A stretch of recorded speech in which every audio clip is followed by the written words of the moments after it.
माँ के रूखे हाथ और बेटे का इंटरव्यू। राज पढ़ाई में तेज था। हाई स्कूल से ग्रेजुएशन, पोस्ट ग्रेजुएशन और फिर रिसर्च में वह हमेशा प्रथम ही था। सबको भरोसा था कि राज का प्लेसमेंट बड़े आराम से हो जाएगा। उसने एक मल्टीनेशनल कंपनी के इंटरव्यू के पहले 3 राउंड भी कर लिए थे।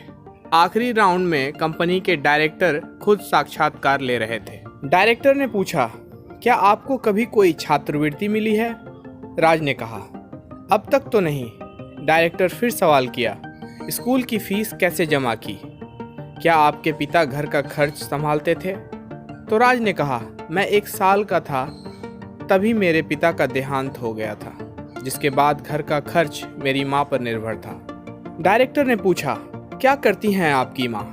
राज ने बताया, सर वह लोगों के घरों में कपड़े धोती हैं। डायरेक्टर ने कहा, क्या मैं आपके हाथ देख सकता हूँ? राज ने हाथ दिखा दिए। उसके हाथ एकदम साफ, मुलायम और बेदाग थे। डायरेक्टर ने पूछा, क्या आपने कभी कपड़े धोने में माँ की मदद की? राज ने कहा, मैंने कोशिश की, लेकिन माँ चाहती थी कि मैं सिर्फ पढ़ाई पर ध्यान दूँ। डायरेक्टर ने कहा, आज मेरा एक काम करोगे? घर जाकर अपनी माँ के हाथ अच्छे से साफ करना, फिर कल आकर सुबह मुझसे मिलना। राज खुश था। उसके चैन की पूरी उम्मीद थी। घर लौटकर उसने माँ से कहा, आज मैं आपके हाथ धोना चाहता हूँ। यह सुनकर माँ को अच्छा लगा, लेकिन थोड़ा अटपटा भी। राज ने देखा कि उसकी माँ के हाथों में झुर्रियाँ पड़ गई थीं। कई जगह से कटे हुए और कई जगह गड्ढे भी पड़ गए थे। राज की आंखों से आंसू बहने लगे। पहली बार अपने हाथों में माँ के हाथों को पकड़े वह उनका दर्द महसूस कर पा रहा था। उसको समझ आ गया था उसकी फीस माँ कैसे चुका रही थी। उस दिन बाकी के बचे हुए सारे कपड़े खुद राज ने धोए।